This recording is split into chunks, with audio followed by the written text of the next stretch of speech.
Thanks everybody for coming. My goal here today is to just help all of you guys get better. How many people here are from running events? And how many are from press or brands or support services? Great. All the advice I give today applies equally to really any organization in this room. I also want to point out that this presentation will be up on my website. I'll give you the URL at the end of the day, and there'll be a video also. So you don't need to worry about, when we get into the details, don't worry about having to take notes on every single page. You'll be able to, I'll send a link out. So today we're going to talk about digital marketing. I'll just share with you guys the reason I got into the running business. For 20 years, I produced television commercials and movies, but I was always an outdoor sports athlete. And about 12 years ago, I could read the tea leaves and see what was going on with traditional media. My day job was making television commercials, and I felt like I needed to do my own thing. So I decided to start my own running event. The impetus for me to start my own running event was that every time I went to go to a 10K or a triathlon or a marathon or a bike race, I was given a shirt that looked like that. Okay? You've probably got a drawer full of these. And I was just continually amazed that I would be given the shirt as if it was a gift, and I would just take it home and wash my car with it. And I just felt like it was sort of tone deaf and really not thinking about the user experience. And that was sort of began my journey of really thinking about the user experience with everything I do and with all the businesses. So let's just be honest. What is this? Right? So let's just say right now, we're not going to do those kind of shirts anymore. All right? So, I was asked to give a talk on digital marketing, which sounds good, but the reality is now it's really hard to separate marketing from digital marketing, because what marketing is not digital? Even when you do an experiential thing, you're trying to amplify it digitally. It's sort of all happening at once. And let's be really honest, I don't even know if you can call it marketing anymore, because what really you guys are doing is you're creating experiences, right? And so you really can't separate the product from the marketing anymore. There was once a time, I used to make television commercials for Little Caesars Pizza, Coke, Pepsi, really a lot of bad stuff. And man, when you do a great spot with a great director and a hot creative director, man, you could sell product like crazy. Okay, those days are really receding into the rearview mirror now. Really started about 10 years ago, 12 years ago when Amazon really started picking up steam, user reviews. And now you almost can't separate. Product and marketing are almost overlapping. A perfect example would be Tesla, right, which does zero traditional marketing. It's all about the product. Elon Musk has disintermediated traditional press by going straight to his tribe with blog posts and Twitter. And so they do marketing, and they have these beautiful little retail stores and malls, but it's not traditional kind of advertising separated from the product. So that's a really important point for you guys. I want you guys to all understand that you're in the experience architecture business, right? It's super important. All right, so let's get back to the three things I was going to talk about, all right? So the number one most important thing that I believe any business, including running events, needs to understand is the importance of mission, and that is have a point of view. I often encourage clients to actually write a mission statement if they haven't, or if they have an unfocused, rambling, too long mission statement, they should shorten it and make it crisp, okay? Super important to have a point of view and stand for something. Don't try and be all things to everybody. I know there's a lot of running events, and by the way, I've been a part of these. You have a marathon, you have a 5K, you have a 10K, you have a kids run, you have a half marathon, you have a relay, you have all these different things. And I just really personally love the beautiful simplicity of New York and Boston, where there's only one way to experience that, and you've got to go the full Monty. And I know you could sort of kind of make sense about, no, but we want to monetize everybody, but man, it's really great to have a strong point of view on any event or business. So I highly recommend everybody think deeply about what their mission is, what their purpose is. And I believe it is as important internally for attracting staff as it is externally from a marketing point of view. Because if you look at Patagonia gets 300 to 600 resumes for each job opening, maybe more. And you know who they are. If you're into sustainability and outdoor apparel, there's no other brand for you. I mean, that's the brand, right? And so it's great that they have such a strong tribe because they've been so intentional about their mission and what they stand for, and they wear it on their sleeve. So I always advise brands to lead with values. I think it's super important. Okay, next thing, as we're talking about experience, you guys are creating experiences for people, and it is incumbent on you to make thoughtful, great, powerful, impactful experiences for people. That's the whole reason they're coming to you. I mean, look, You know, a 5K now is like $45. So a guy and his wife shows up to a 5K, there's $90, parking, maybe breakfast after. They're over $100 for that 25-minute event. Like, you're not necessarily competing against other 5Ks. You're competing against, hey, he could have, you know, they could go to the theater, they could go out to dinner the night before, they could go to the mall. There are a lot of things they can do with that $100. So you really have to deliver an impactful event. Okay? Third thing is community. And there are two levels to community. Number one, I believe everyone here should think in terms of benefiting their community and how are they going to serve their community and make their community a better place. I think it is a missed opportunity if you are in the running business and you're not trying to make the world a better place, because there are so many ways you can do that, right? And the second way is intentionally building your community and managing a community. You have all different people in your tribe, right? You have brand partners and sponsors, city governments, elite athletes, charities, casual runners, serious runners, employees. And it's really important to be intentional about how you manage these employees, right? And how you manage your brand partners. And are you building community? Are you creating connection between them? Super important, okay? Mission, experience, community. Okay, if you just think deeply about those three things and that's all you take away from this, you can improve your events. Okay, I just want to give a quick sample. When I was at the LA Marathon as the creative director and the head of marketing from like 2008 to 2011, we built the course that they're now using, Stadium to the Sea. It took us about a year of work. And I used Mission every day. The single most important thing I did at the LA Marathon is every Friday afternoon after we bought the race, for about 2 months, Russ Pillar, the president, and I would go sit in his living room and meditate on what is our mission statement going to be. And we came away with, we inspire athletes and connect communities. And I'm telling you, I use that every single day. I would go into, meet with a potential sponsor with maybe $1 million sponsorship deal. I would lead with that. I would go and meet with city council members about getting the route. I would lead with that. Running clubs, I would lead with that. Immediately, it gives you guardrails and people know where you stand and they know where you're coming from. It's clarity. And then it also allows you to filter out, if somebody's not into that kind of event, they're not into that, that's great. They can go do another event. That's fine. Better to focus on a fewer people who are more passionate about what you do than trying to be like half-hearted for a large number of people. Also, I just want to talk about Lululemon. I do a lot of work right now with Lululemon, trying to authentically connect them with runners. I work very closely with Colleen Angelis, who's back there, their LA community manager. She's my partner in crime. They are world class at community building, right? And so when we go and build events for Lululemon, we don't impose an event on them. We start by going out into the community and asking, hey, what do you guys need and how can we help? That's the starting point, right? So this activation I'm going to show you that went off on Monday night, we started that we had no idea where we were going, really. I mean, we were lost, right? Not lost, but we didn't know. So we got out in the community and started talking to people, and we kind of homed in on, there's a whole new wave of running groups that run at night. They're 28 years old. They're on Instagram, and they don't care about qualifying for Boston, okay? And we met with about 10 of these. We had a big meeting. We took them to dinner, and we just asked what they needed, how we could serve them. They have a lot of beginning runners. They all need help with injury prevention, with nutrition workshops. So we set up a whole workshop series. And the biggest of them, Blacklist LA, runs and visits art installations here around downtown LA mostly. And it's a huge group. How many people in here have heard of Blacklist LA? Okay, everybody who did not raise your hand, you're not paying attention to what is going on in the world right now. I believe this is arguably the most important running group in the United States right now. They have 15,000 followers on Instagram.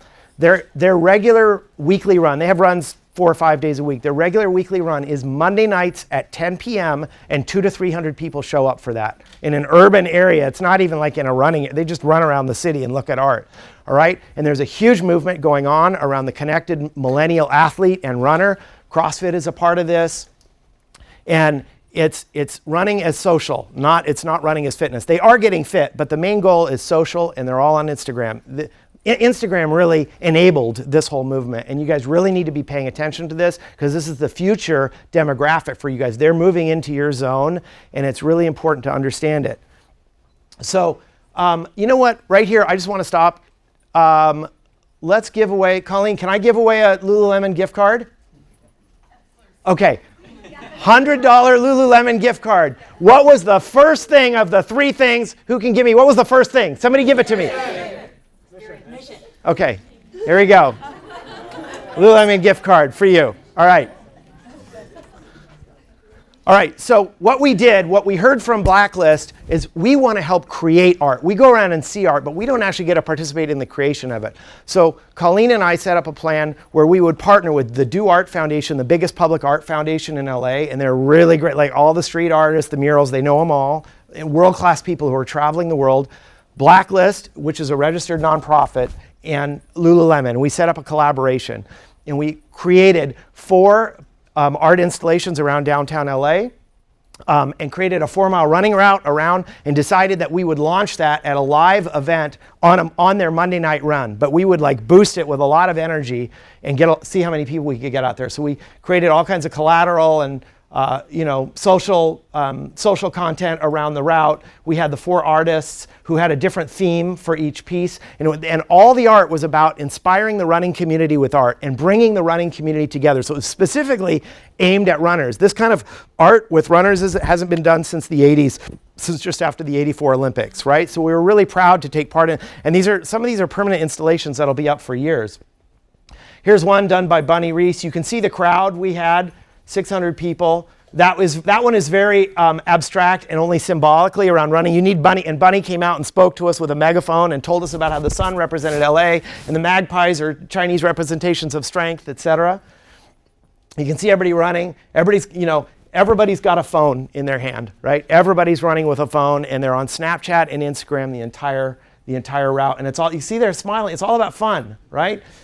We had 2 giant installations by Calder Greenwood, these huge 12-foot high paper mache structures representing here's the future of running and astronaut running, and here's the past of running, which is an Athena figure with the face of Joan Bonnet Samuelson and her white hat, right? Because she won the '84 Olympic marathon. There's Drew Merritt's piece of art, right? That was, we did a photo shoot, and then, there's a huge, and that'll be up for years. That's just 2 blocks off the Olympic trials route. There's me with my hand in the air running with Rod Dixon, who's in the house. You can see the smile on his face. Rod is somebody who defined his life with competitive running, and he was so happy out there. He said, this is how running should be. It should be about fun.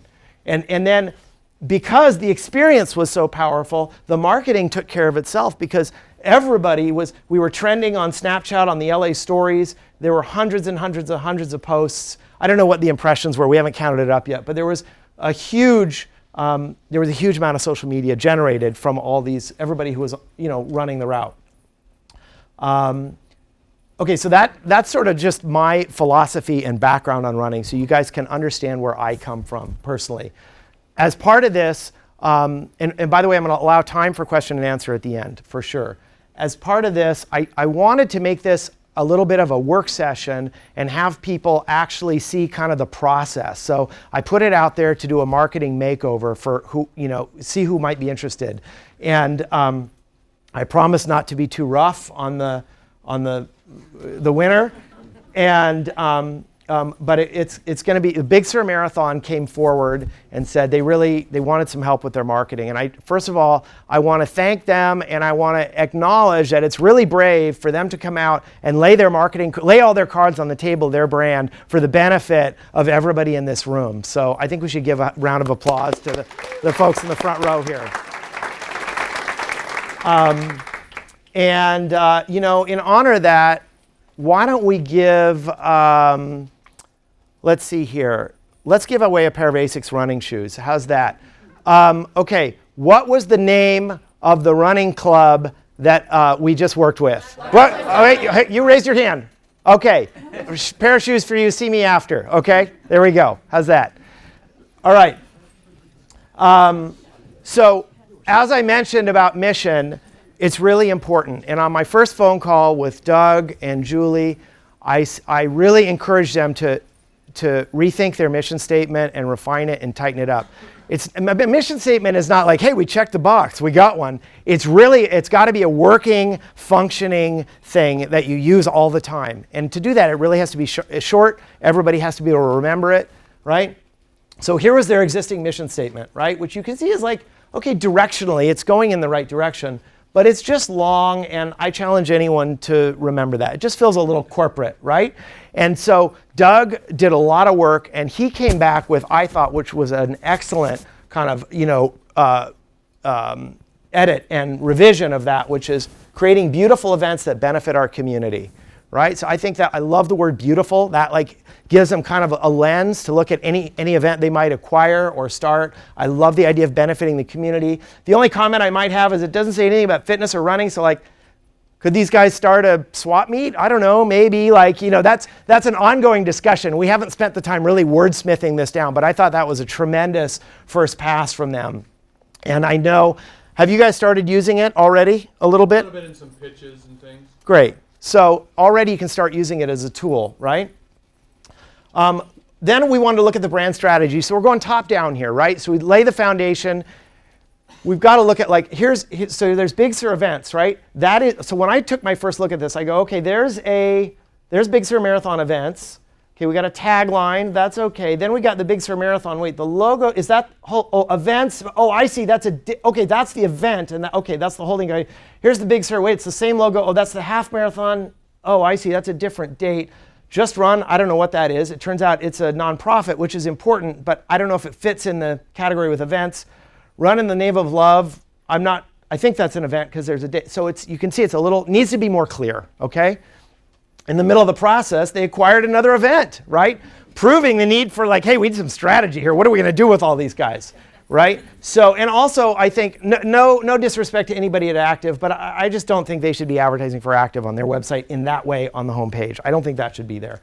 So, I felt that they were in the category of endorsed brands, okay? On the brand strategy discussion, on one end you have a branded house like Apple Computer, right? Whether it's an iPad, an iPhone, or a MacBook Pro, it's all very strongly branded Apple. On the other side, you have Procter & Gamble. So whether it's, you know, it might be Tide or it might be Pampers, those are totally independent. You have no idea that Procter & Gamble has anything to do with it. In the middle, you have what I call an endorsed brand. So Nabisco would be an example of this. Like, okay, Wheat Thins, Ritz, they have their own brand, but there's the Nabisco kind of thing in the corner. You know it's sort of part of the same family. I feel like intuitively that's the right place for Big Sur. You know, here's Marriott, right? You can see with the color and the name and the signage, it's part of the same family. So I felt like, so I started working with them, like, what if we just came up with kind of a really simple badge, right? So I started looking at, like, what if we just called it Big Sur Events? We have gone back and forth since then. They're like, well, should it be Big Sur Marathon Events? Well, it could be, but it doesn't have to be. And I think in context, where you'll see this, and you'll see, there'll usually be some kind of reference to running around it. So personally, I don't think you need Big Sur Marathon Events in there, but, you know, TBD. Again, this is like my first pass on it. We didn't get to go too deep. Try out different colors, maybe like a sun setting over the Pacific, different color palette. Okay, when I think about a brand and how to tell the story, the first place my head goes is the website. Like that's just my personal process. Like, what's the website going to look like and feel like? I looked at a bunch of different things here. I looked at Coachella, which is very modular, changing all the time, whether it's before Coachella, whether it's after, tickets on sale, tickets sold out. You know, Bumbershoot, another music festival, Squamish Whim Festival. These are animated sailboats, but beautiful background. And the Highland Blast, that's a Scottish event, really photographic, right? And so when I started thinking about this, my head went to one of my favorite photographers in the world. His name is Chris Burkhardt. He lives in San Luis Obispo, and he's really spectacular at shooting people doing sports in beautiful places. And that's kind of when I see all the pictures of people running up, you know, Coast Highway in Big Sur, that's kind of what I think about. And I started looking at Chris Burkhardt's work. That photo was on the cover of Surfer Magazine last year. It's in the Aleutian Islands.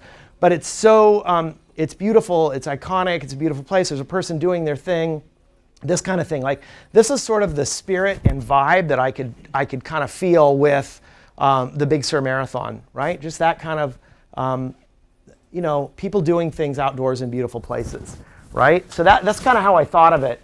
And so I really kind of landed on like a photographic treatment, just to me personally, just kind of felt right. And then it's always worth referring back to the mission statement. Whenever you're creating content, it's worth using that as a litmus test and going, okay, wait, hold on. Does that live up to creating beautiful events that benefit our community? Does that make sense together? And I think a nice photographic treatment would make sense. So I didn't get to do photography for this. You know, this is just what I could find, but some kind of treatment like this started to feel right. Tabs across the top to organize the events. You could have 4 events there, you could have 8 events there, whatever. You could click on a tab and go to that event, navigate from one to the other. You could have the colored logo or the black and white logo, use a tagline or not, have a video, and then Obviously you'd want a mobile optimized version. We'll get more into that kind of concept later.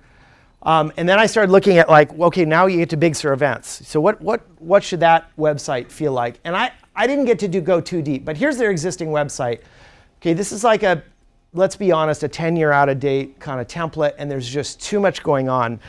Good design is all about hierarchy, and your eye doesn't know where to go, and that's the problem. And I would just want to stop for a second and talk about design. I think the running business in general is guilty of treating design as like a nice-to-have kind of window dressing, and I think that is a mistake. I think people underestimate the importance and impact of design. I believe design is mission critical, and good design generates an emotional, powerful response from people. It's really important. It's way more important than, oh, that looks nice. Good design goes really deep. Just like the bad t-shirt we saw at the beginning.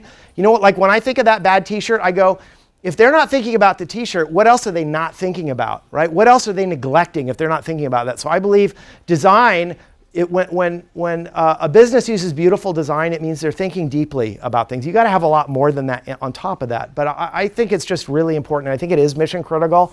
And I think all of you guys should be thinking more deeply about design. And I believe the running business in general, up to the biggest running brands, many of them need to think more about design.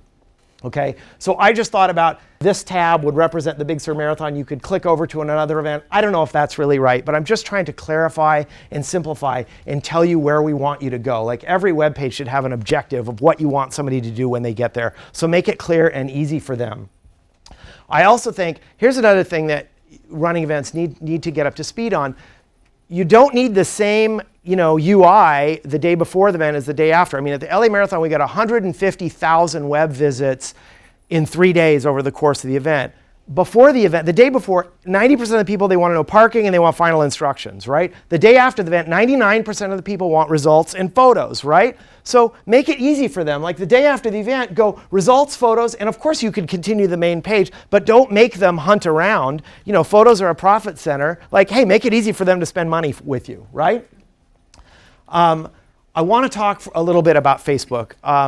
And I've brought my Facebook guru and colleague, Brian Meert, here, and he's going to be available. Wave your hand, Brian. He'll be available after the session to answer Facebook questions. Facebook is evolving radically even like 2 minutes before we started, Brian is like, hey, here's a new issue with Facebook that just came up. Like, it's changing by the week, right? And it's very tough to stay on top of, but it's very, very powerful. And I just want to touch base, because I know a lot of you probably market on Facebook to some level, and it's really important to kind of get a handle on it. So on one hand, you could look at Facebook as being completely over, right? Because Facebook, you get nothing if you're not paying to promote a post. I mean, you really get nothing. And it's Facebook raised all of us on like, hey, create a fan page, get some engagement, right? Get likes, right? Okay, great. And then you get to talk to your tribe. Okay, so let's say you have 10,000 fans. Who can tell me what percentage of people you're talking to on the average when you just put up a post for free? Who's got a number for me? 2%. That's exactly right. So it's like that, right? And a lot of people still are under the mistaken impression that, no, when I put a post up, I'm talking to all my friends. On your own personal page, you are, probably. But on your fan page, you're absolutely not. And they've dialed it down to that number so they can extract money out of you. And that's why it's a $20 billion a year business right now. So you got to pay, okay? And so it's changing our strategy from, hey, we're going to post things 8 times a day on Facebook, to maybe it's like once a day and we're going to boost it, or once every 2 days. It's fewer things, more impactful, more intentional, right? Also, the shift to mobile. Facebook is now 80% of their engagement is on mobile, right? Who goes to a fan page on mobile? Okay, nobody, all right? So if you're just counting on people coming on their cell phones to your fan page, nobody's going to go there. Okay, so let's not operate that way. How are you relevant on Facebook? You're relevant when you are in their feed on their phone. Okay, that's my friend Kelsey, who's upstairs right now. Her post from snowboarding in Aspen a couple weeks ago. How do you get relevant there? You pay to boost your post. I mean, that is really it. Or you can create an ad. There are different ways you can do it, but you have to pay. It's just the sad reality now. On the other hand, Facebook is amazing. It's the most highly targeted marketing platform that's ever been created. There are 1 billion daily active users. There's nothing like it, and you can slice and dice. And I just want to give an example. One of the things I have some coaching apps, and I have a softball coaching app, Girls Fast Pitch Softball. You might recognize my business partner, Amanda Scarborough. She's a famous pitcher from Texas A&M. She put up one of our pieces of content, 60 seconds long, from the app, which is like nicely shot. It's professional. She's very good on camera, very persuasive. This is high quality content. She wrote a longer post about leadership there on the top. We boosted it.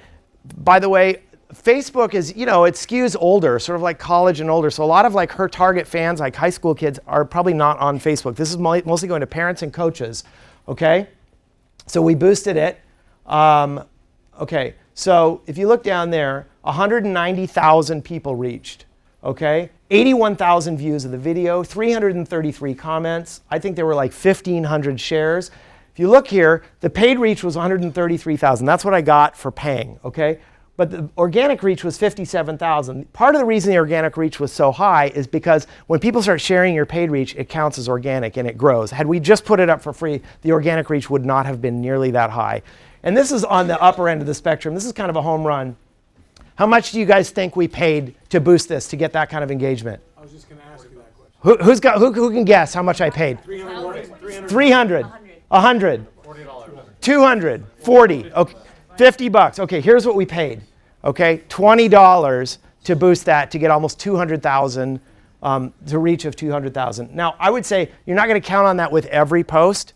Certainly, I've paid $20 and gotten, I don't know, 10,000, 20,000, not 200,000. But the point is, if you create really powerful content, and that's not crap content, right? That's thoughtful, it's intentional, and it's super relevant to who you're boosting it to. But in running, that's so good for you guys because you have fans who love your sport, and if you give them great storytelling, particularly on video, you can get these kind of numbers. That's how many videos are viewed on Facebook every day. Okay, so Facebook is currently a bonanza for video. It's like a deathmatch throwdown with Facebook and Google and YouTube, right? And so if you create strong, powerful storytelling on video in short, snackable bites and you respect the platform, which is like, oh, things come up on autoplay. Are you aware of that, right? So are you ready for that video to come up with no sound, etc.? You can really take advantage of the platform, okay?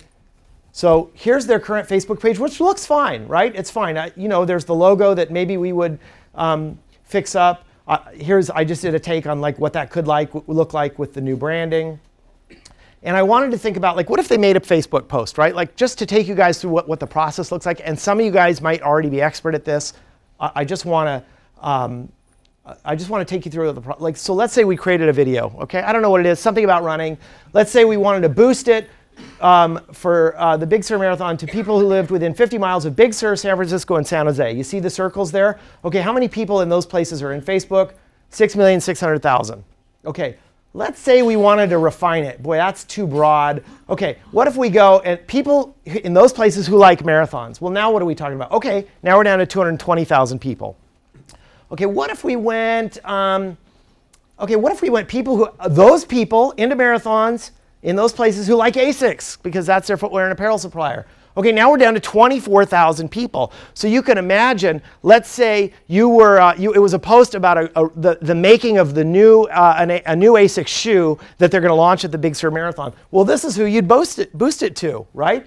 Here's another way to go. You could choose people who have a proven purchase behavior of spending money on running, right? How great is that in those places, right? Now you're down to 9,400 people. So this is how you can start refining. And then you might try 5 different groups. Once you see how they're doing, you double down. Maybe it's women who are converting 2 times better than men. Maybe you just double down and focus on women for a while. So you can really home in. Also, I want to address a thing called the conversion pixel, which is now just called the pixel. Brian just informed me. Facebook will give you some code that you can put, for instance, with your registration platform partner, whether you use Active, IAmAthlete. I know Jeff told me at IAmAthlete he does this for brands, but not enough brands are taking advantage of it. So let's say you did a boosted post or you did an ad with the objective registration, because you want to get registration for your event. Wouldn't you like to know how many people clicked through and then how many people actually registered? Well, you have Jeff install the pixel on the thank you page after they've completed their checkout of registering for your marathon, and it sends a message back to Facebook, and you get this great dashboard that says, hey, the video went out to 100,000 people, 15,000 clicked on the link, And you registered 751 people for your event based on that. And you get all the analytics so you can start, well, how much did we spend? What was our ROI? You can measure what you're doing. Really important, right? They're on Twitter, which is great. I love Twitter because I just personally like it. It's like the cocktail party for any kind of, and you can jump into any conversation. It's awesome for customer service. Like, I don't know if you guys ever if you've tweeted to like Coca-Cola or Chipotle, it's amazing to me that like in 3 minutes you get a tweet back, and they literally have rooms full of people at the controls all day. And I remember when I was at the LA Marathon, I was our Twitter department among many other things, and it was just like all day, all night, and it was exhausting. And I want to acknowledge it's difficult and it can be taxing handling all these things. However, you can really build a community here. There are 320 million users on Twitter. I think these guys could be doing surveys. They could be posting links to content. I think they could be posting more articles. I think they could be doing Twitter takeovers with athletes, all kinds of different things. But there's a lot of upside to Twitter when you really get into it. Right? And there was just a version of a rebranded page. Okay, Instagram. Instagram skews a little younger than your running tribes. At the same time, for an event like Big Sur, which is beautiful, I believe there's a lot of power in Instagram because you can tell a story with pictures so beautifully.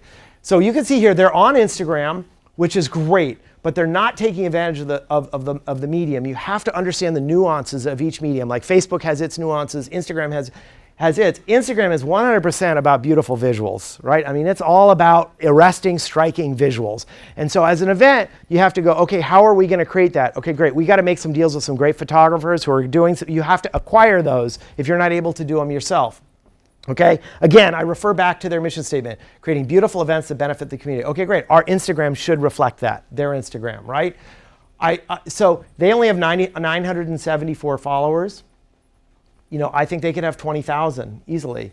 And again, I'm not saying that all you guys should be on every single platform all the time. You have to decide, look at it, this stuff takes staffing, it takes time, it takes investment. Gee, you need photos. It does need to be a priority. You don't need to be everywhere all the time. And I would say with somebody like Big Sur, the suggestions I'm making might require 2 or 3 new full-time staff. They probably don't have the budget for that yet. They've got so this is a process that takes time to get good at. I think of a good marketing campaign is like conducting a symphony, and you got to get the oboes playing at the right level with the timpani and the woodwind. You're trying to get a lot of things working together, okay? And it takes time to get it going. Just so you can see some brands that are doing it right. Like Mercedes is really good on Instagram. You see the white on white, there's attitude. They're crediting the photographer of that. That's the unique car you've never seen, right? They're good at that. Okay, here's how not to do it. TurboTax, sponsor shot of a W2. Really, people? Really? Right? Or Chevrolet, that is an ugly shot of a truck at a bad angle, chrome, sweet chrome. Come on, can we do better than that? And so again, like the t-shirt, I look at that and I go, they are tone deaf and they do not understand current culture and media, right? Because that is poor execution. And for a band as big as Chevrolet with their budgets, there's no excuse for that. And that tells me that their marketing executives really don't know what's going on with media right now. It's an interesting kind of canary in a coal mine. How did they get 199 comments then? Because they paid for them, I'm sure. And I mean, they are Chevrolet. They probably have, I don't know how many followers. They probably have several 100,000 followers, so, Airbnb does a nice job. So you see that photo, that's art directed, that's beautiful. Down below here, there's a story about this family. They did a whole series like that. That costs very little to shoot. That's economical. You see here this clever trick of making one photo out of 4. Again, this is not complicated stuff. It's just smart, thoughtful execution of the platform, right? I think a blog would be great for Big Sur. They don't currently have a blog. I love blogs for a lot of reasons, okay? I still think they're relevant. I think it is a way for the senior leadership team to communicate with the tribe. I think it's a way to share content and beautiful photography. I think it is a way to lead with values and talk about your values in more depth than you can on your website. I think it's a way to highlight your elite athletes and tell their stories. And I think there are a lot of ways to take advantage of a blog. Then you take every post, then you can boost it in Facebook, you put it in Twitter, you start cross-pollinating. And here's a post that I found by Sally Bergeson at Oiselle. Many of you probably know Sally. Her athlete, Kara Goucher, ran the Big Sur Half, and she did an interview with Kara after the event that was great. So there's many things going on here, right? There's nice photography. They're highlighting one of their athletes. It's the CEO talking, so you hear the CEO's voice, right? And there's a dialogue with an elite athlete, and they're talking about one of the events they just did. There's like 5 different good things happening in that post, and that's exactly the kind of thing that Big Sur, or to be honest, any of you guys could be doing. I started blogging at the LA Marathon. I started our blog. I had never written for a blog before. I found my writing voice, and I found it was a really powerful and important experience for me. And I really loved it, and I still blog. I think it's a great way to get your ideas out. I want to talk about email for a minute. Email is, 5 years ago I was writing off email as like, no, it's on its way out. Nobody pays attention anymore. Open rates are declining. And I have to say, email has come roaring back. It is more relevant than ever if you execute on it, right? So one of the most important things about email is don't put crappy content in there, right? You don't want people, again, it's about experience. Don't make people feel like they're being sold to. Make their life better, right? Build community. So like a good email newsletter, think of the good email newsletters you get that you look forward to opening it because it's so beautifully written and the content is so good. That's where you want to be. It takes time and effort, I will admit to that. But don't put junk out there. It's all about trust. Trust is maybe the most important word in marketing right now, and you've got to have trust with your customers. So first thing, here was their template before. They have since updated this, I was informed, but you could see how if that was shrunk down to a mobile phone, type too small, right? So and this is I can't tell you how often I see the mistake of not properly mobile optimized email templates. And all you gotta do is use MailChimp. MailChimp is great for this stuff. Here's one I just got from UCLA. Look at how tiny that is. Illegible on my iPhone. UCLA, really? I couldn't believe it. I was in shock. And it was right when I was making this presentation. I gotta put that in there.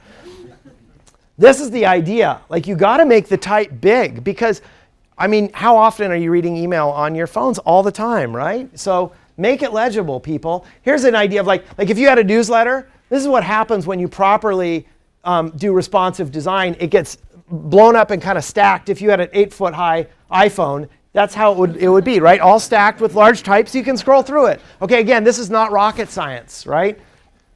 Okay, here's a thing we dealt with. How many of you guys have wondered about, gee, should I have an app? Should I not? How many of you guys have kind of agonized over that? Right. It's a very common issue right now. Big Sur is also facing that. And so the first question is okay, do I need an app? Why? Okay, so you do need to be relevant on people's phones. Okay, that is for sure. There are many ways to be relevant. All the social media channels we've talked to in email is one way to be relevant. A mobile optimized website is another way to be relevant. Okay. There are great things you can do with an app. I don't believe you should just try and recreate your desktop experience, or if you have already a mobile optimized website, you're just now you've got 2 mobile experiences. Why have them compete with each other? The trend in mobile right now is all towards single-use tools. You look at even Facebook pulled Messenger out and created their own app out of Messenger. They're deconstructing, a lot of brands are deconstructing their apps and creating single-use tools that you can go to, right? I have, with Greg McMillan, I created the McMillan Running Calculator app, right? It's called McRun. That's one thing, it's a calculator, it's great. People buy it all over the world every day. So I think you guys need to first ask why, and then let's look at their thing. So the first time I went on my phone, the responsive site didn't come up. Okay, so that you can see, trying to navigate that on your phone, impossible. I closed it, I came back, and then the responsive site came up. So, okay, props, they got a site that's responsive design. I would say, the mobile experience is different, and you need to create tools that people can use. It's got to be cut to the chase, cut out the fat. So there's a lot of I would not put I love my mission statements, but I would not put it here. I love Bart. Is Bart in here? God bless Bart. I saw him earlier. I love Bart. I wouldn't have his quote on the app. Best of competitor. I love competitor. I wouldn't put it there. There's too much extraneous stuff. Make it easy for them to get to what they want to do and kind of start. And you should be looking at Google Analytics and figuring out what people are doing on desktop, what are they doing on mobile, and understanding how to serve the most people the most efficiently, right? They do have an app, okay? Okay, so I love that they're experimenting with an app. It's great to learn, okay? So I would say first pass on this. You can see here on the right, they're trying to replicate course map, sponsors, register, too much going on, right? My suggestion is if you really want an app, why not just do runner tracking? Just do one thing. Serve your spectators and your runners. Runner tracking, that's it. That's the only thing you do. Just try that and do a really beautiful execution of one thing. Because here it ends up being messy. I mean, look, it's important to include your sponsors in your communications, but I don't think that's the best way to serve sponsors is take up valuable real estate that probably nobody's going to visit, right, in that instance. So so you got to decide what you want to do with your app. That's the most important thing. And an app is not, if you haven't made an app yet, I got to tell you, it's more complicated than you think. It's not like, hey, we made an app. It's like, okay, then iOS comes out with iOS 10. You got to rebuild the whole thing. Oh, now you got a bug. Everybody's complaining about it. You got to upload it. It takes a week. Once you get the coding done, it takes a week for Apple to get it live. Oh, now you need an Android version. Oh, now you got to fix that bug. Like, you're married to that for a while. And so I would really think long and hard. And I know people are doing, like these are kind of white label apps where they kind of one size fits all. But I personally don't think those apps often are that good unless you really spend time working with them and really narrow down to a really strong UI. Okay, there's two last things I want to talk about here. One is I want to talk about team. There's a picture of my friend Ben Rosario who won the Steinfeld Award last night. There's Ben, there's my man. Okay, my favorite running group. I'm on their board of directors. I love them. Ben has a team, okay? Ben's got, what do you have? You have a physical therapist, you have a massage therapist, you have an agent, you have sponsors, you have a whole team of people around your wife, Jen, right? And he draws on them for all different things. And I know, like, typically you guys with smaller events, I mean, even Big Sur, we're talking about 5 people on staff year round, right? You don't have a video content department. You don't have a Facebook department. You don't, like I know it can be overwhelming. Like, God, how am I supposed to get all this stuff done? Jeez. And you know what? So the good news is, even if you don't know somebody, you know somebody who knows somebody, right? So you can build a team of freelance people that, great photographers, web developers, and I mean really high-end people. And if you're in a place where there's not like super high-end like digital talent and you're in a small town somewhere, you know what? I'll bet you know somebody in Chicago, New York, San Francisco, LA who does. And so I would say really think about building out your team, all right? And that is really, but with freelance people who don't have to cost a ton of money. I mean, when I was at the LA Marathon, I begged with some really top ad agencies to help me with some of my communications, and they did because it was an empowering, exciting event. Again, going back to the mission, if you go out to those people and you evangelize and you say, we're trying to build beautiful events that benefit the community, look at what we're doing, that brings them into your fold and that makes them want to work with you, right? So again, all this goes together.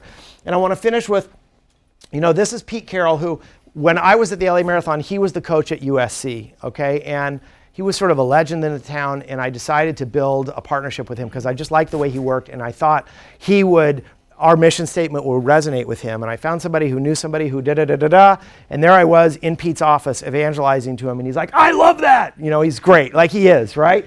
And he's just as great as you think he would be. And so I also had a Nike event, and Nike invited me out to an event that Pete was speaking at, and it was 250 high school track and field coaches, and from all over the state. And Pete got up there and he goes, I love coaching coaches, right? And he said, okay, of you guys, how many have a philosophy that you want to impart to your athletes, your staff, and your assistant coaches? And like half the people raised their hand, okay? And then he goes, okay, of you guys, how many can express that in 25 words or less so they're your coaches, your players, and your staff hear it every day? Like one guy raises his hand. He goes, okay. You guys are blowing it. He goes, at USC, it's always compete. That is our mission. I say it 10 times a day. It's painted on the walls. The staff knows it. The players know it. Everybody knows it. Always compete. That's what we do. And you're like, yes, of course. So it's all about the mission. And man, he runs his team and his staff that way, and they live up to the mission, and it's only 2 words, and it's really powerful. So just before we get into Q&A, I just want to let you know that's where this presentation is going to be at the end, or it'll be probably tonight. I'll have it up, or this afternoon. If you want to go and refer it or share it with anybody, it'll be on SlideShare and embedded on my site. And my cards are in the envelopes. I just want to say thank you to Michelle Leclerc Design, who helped me with a lot of the design issues, and Brian Merritt here with advertisement. Brian will be around right after we end, so you can talk to him about everything that he does. All he does is Facebook 24/7. Okay, you've got my card. One thing I want to do after. What time is it right now? 3:52. Okay, so in 8 minutes, I got to go upstairs. I'm doing an event with Lumo Run, which is a new wearable device. Really cool. It tracks all of your biomechanics, your stride, your pelvic tilt, your body posture. Really interesting. It's coming out in 6 to 8 weeks. And I want to raffle off one Lumo Run. Quickly, what was Pete Carroll's mission statement? Okay, you got it right there. You're in. You got a Lumo Run. Okay, see me after and all. Okay? All right. Does anybody, I know I tried to cover a lot of ground there. Does anybody have, I'm happy to entertain any questions. Go ahead. I have one. So you mentioned all that building Big Sur from the ground up. Yeah. What if, like, we already have an event that has 5 events and too many things, and we already have a website that's cluttered and outdated, and we already have all this stuff. How do you just go back after you spend all this money on paying for the website? How do you go back and just redo it all? Because I just, you know. I mean, I know it sounds tiring, but I would think about blowing it up and starting from scratch. You know, one thing you got to understand about a website, it's never done. So never say, hey, our website's done, because it's a living, breathing thing. And by the way, the first year at the LA Marathon, I tried to be too clever with it and like too kind of cool and yeah, let's be different, you know, and it just wasn't really functional. So I had to start from scratch, and I had to go to the owner, Frank McCourt, who owned the Dodgers at the time, and he said, what, you want to spend another, how much money, rebuild it? Really? Didn't you just build that like 8 months ago? I'm like, yeah, I did, my bad. He's like, all right. You know, so like it's a, you know, and look at, the key point is here with all this stuff, you got to market like it's 2016. And that's a quote from Gary Vaynerchuk. I don't know if you guys follow Gary Vee on any of the social channels. I highly recommend you do. He's like my go-to social guru. Market like the year you're living in, right? And so don't market like it's 2005. And if your website, you know what, every time you build something like that and it doesn't work, that's a great learning experience. So don't look at that as a negative. Go, oh my God, we experimented, it didn't work. You know, we're gonna try it again. You know, that's what I would say. Back there in the black. I know you said you don't like blogs. What do you think about like paying bloggers to come to your event? I don't know about paying. I would invite them. I would invite bloggers who are legitimately interested. You know, like the paid blog thing, I just find to be like, if they're not interested, if bloggers aren't interested in coming to your event, maybe your event is not interesting enough. But like paying bloggers, it kind of rubs me the wrong way. It just like, you know, but you're talking about an interesting category, which is paid, earned, owned media, right? So owned media being your website, your social channels, paid being an ad in a magazine or, you know, digital ads, and earned being like, hey, the press covered our event, right? And then so, or we got retweeted a bunch of times. So it's important to understand those 3 different categories and think about them. I'm not personally crazy about paying bloggers to come out. Going back to the Facebook post, the video. Yeah.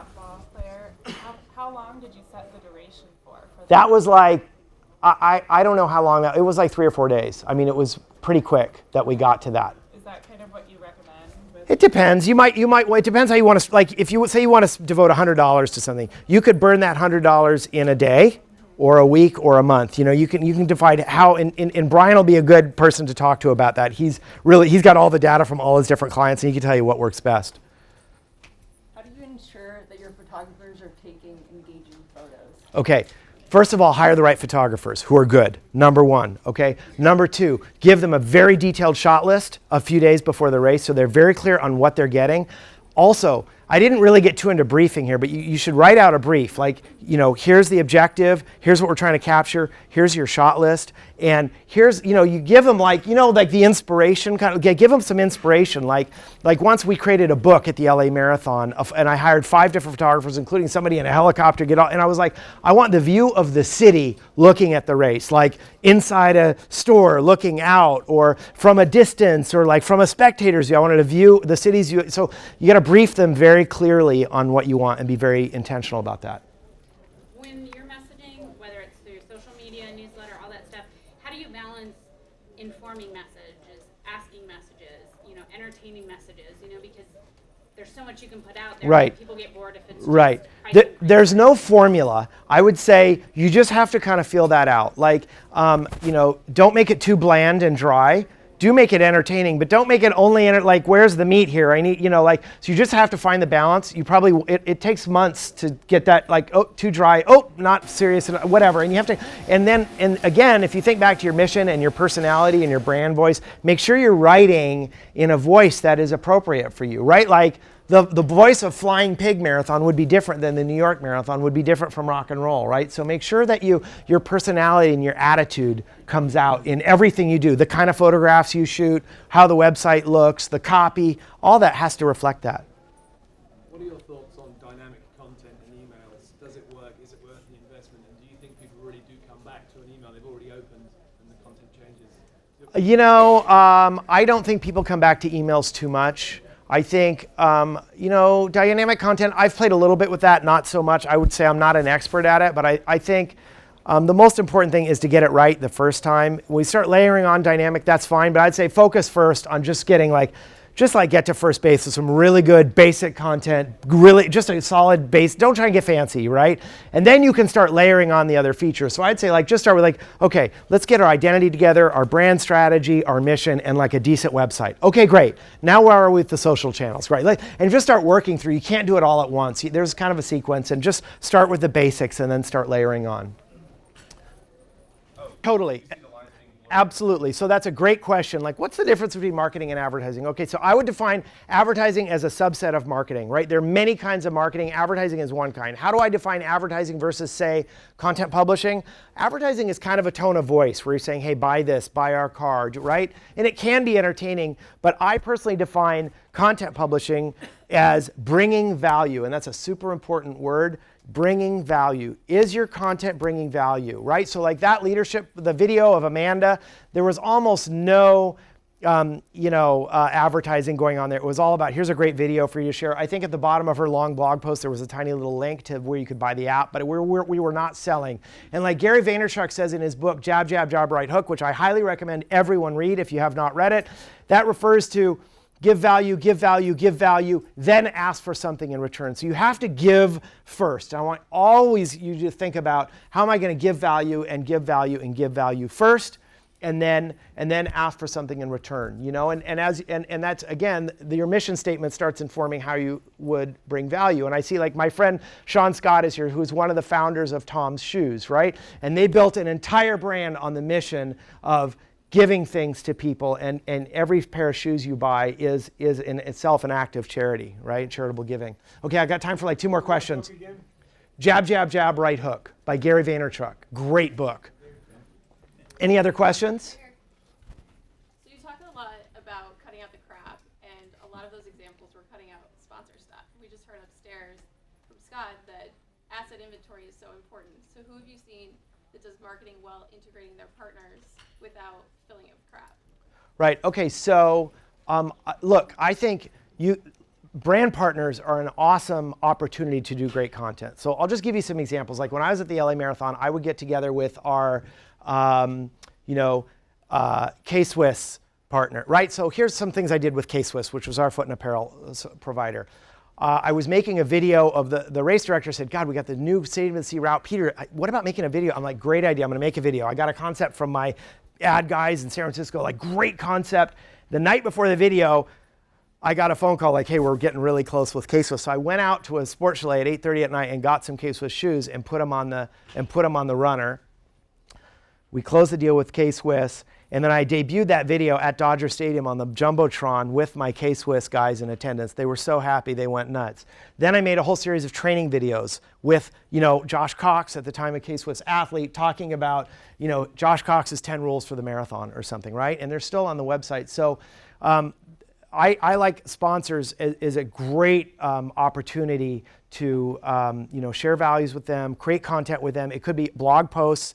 It could be, but the point is not to just make an ad for it's not go buy the Honda. It's here's an event we're doing with Honda that supports our mission, supports them, and builds them up. In a way, you guys working with your brand partners, you're almost like a marketing agency, right? And one note I have is, one thing I learned from my many years in marketing is you don't go and do the, hey, we got a gold, silver, bronze thing, right? Because that implies that you know exactly what they want out of your event. and that is not, you definitely do not know. I remember going to Kaiser Permanente here, and I had in my head, oh, I'm sure, yeah, we're going to get them to sponsor the 5K. Like, I know that's what they're going to want.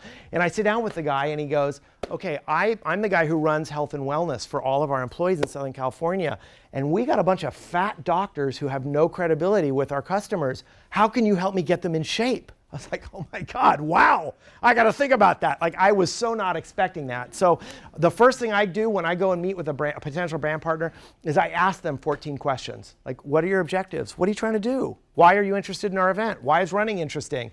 And then I go, okay, great, that's really interesting. Let me think about it, and I'll come back to you with a plan. And then you go home and like, okay, how can we, and then come back to them with some ideas. That's how to be thoughtful with your brand partners and do things that are actually going to work for them, you know. Anything else? Last question. Okay. Oh. I'll take the last Okay. one. So you said no doing gold, silver, bronze, but people don't always want to pay the same amount of money to sponsor as a brand partner. So how do you, like, especially if you're customizing a sponsorship package for every person differently from each other? Yeah, How do you might have fewer partners that pay more, and they'll pay more because there's only 3 of them instead of 12 of them. You might. There's no one answer to that, but I would say try and make it as custom as you can for them. And there are some that, like, hey, they want to come to the expo. Okay, you don't have to, go through a whole thing. Although I would say expos are a great opportunity to upgrade right now, because expos have really kind of descended to a level of like bad swap meet, a lot of them. And it's on all of us to go out to brands that are in the expo and say, hey, don't be bringing the table with some paper. Okay, I want you to come and do something interactive that is going to entertain our people. Don't give over your race experience to like whether a brand partner actually shows up and does something interesting or not. Don't give them that power. You should control your own race experience. The same with your content. Part of the reason I'm evangelizing about creating great content is I don't want you to just leave it to like, well, our title sponsor didn't really want to do any video this year, so we don't have any. Don't do that. Go like, no, we're creating video and we're bringing our brand partners into it, but we're in control. Be in control of your own assets. Okay, thank you very much.